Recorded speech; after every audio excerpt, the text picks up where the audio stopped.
ఉంది. బాబు నీ పేరు? నా పేరు పాదం రాజే. ఏ ఊరు? నేరెళ్ళ. ఎన్ని ఎకరాలకు వాడుతున్నారు? 1 ఎకరానికి వాడుతాను. 1 ఎకరానికి చూద్దామని 1 ఎకరం పెట్టినాం. 1 ఎకరం పెట్టినాం, మంచిగా ఉంది పొలం, మంచిగా వస్తుంది. ఎవరిచ్చిర్రు మీకు? లావణ్య మేడం ఇచ్చింది. లావణ్య మేడం. ఎట్లుంది మరి పొలం? ఎట్లుంది? పొలం బాగున్నదని ఇప్పుడు పక్క దానికన్నా మన పొలం బాగుంటుంది. సంతోషం. మంచిగా వస్తుంది పొలం. తల్లిందన్న సుంది కూడా ఇలా మొత్తానికి గడ్డి లేదు, మేము గడ్డి మందు చల్లలేదు, మేము గంట మందు చల్లలేదు. దీనికి ఒక ఖాళీ ఏంది అంటే అరబత్త 20 చల్లినాం అంతే. రెండోసారి సగం బత్త చల్లినాం, రెండోసారి సగం బత్తన చల్లినాం, ఒక అరబత్తన చల్లినాం. పక్కదానికి దీనికి తేడా ఏమన్నా అనిపిస్తుందా? దీనికి బాగా తేడా ఉంటుంది. మంచిగా ఉంది పొలం, సంతోషం. మంచిగా వస్తుంది. దీనికి ఎలాంటి రోగం లేదు, మొగి తచ్చుడు లేదు, గంట మంచిగా వచ్చింది, వరి మంచిగా ఉన్నది, పొలం మంచిగా వస్తుంది. మొత్తం అక్కడ నుండి ఇక్కడ వరకు మీదేనా? అక్కడ నుండి ఇక్కడ వరకు ఎకరం, మొత్తం ఎకరం మాది పొలం. 1 ఎకరానికి వాడినరా? 1 ఎకరానికి వాడినాం.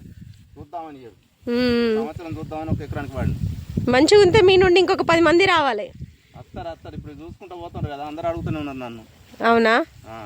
ఈ మందులు ఏం మందులు వాడతలేం కదా, మీరు ఇచ్చిన మందులే అవే వాడినాం. ఆ ప్యాకెట్లు ఉన్న డబ్బాలే.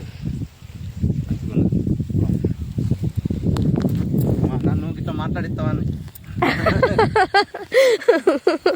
ఎందుకంటే మాకు కూడా ఎదుటి వాళ్ళకు తెలుస్తుంది కదా. అయ్యో సంతోషం, ఇప్పుడు ఒక రైతుకు నేను ఇచ్చినందువల్ల వాళ్ళకి ఎంత మంచిగా ఉన్నది, ఏం జరిగింది, ఇప్పుడు ఇంత మంచిగా పచ్చగా వచ్చింది. మీరే అంటున్నారు ఒకసారి రండి మా పొలం చూడండి బాగుందని, అది మాకు హ్యాపీనెస్సే కదా.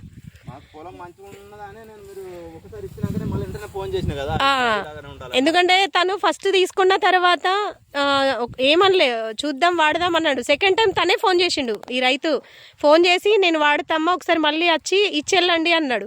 ఎందుకంటే తనకు నమ్మకం కూడా కలిగింది. పక్క పొలానికి దీనికి కూడా తనే చెప్తున్నాడు బాగా తేడా ఉంది అని. ఇది మనది ఏది డేజాయ్, మన అడిలా గ్రూప్ ఆఫ్ కంపెనీ వారిది. ఇదేమో పక్క పొలాన్ని అంటే వేరే వాడుతున్న వాళ్ళది. తనైతే ప్రజెంట్ హ్యాపీగా ఉన్నాడు. థ్యాంక్ యూ సార్, సంతోషం.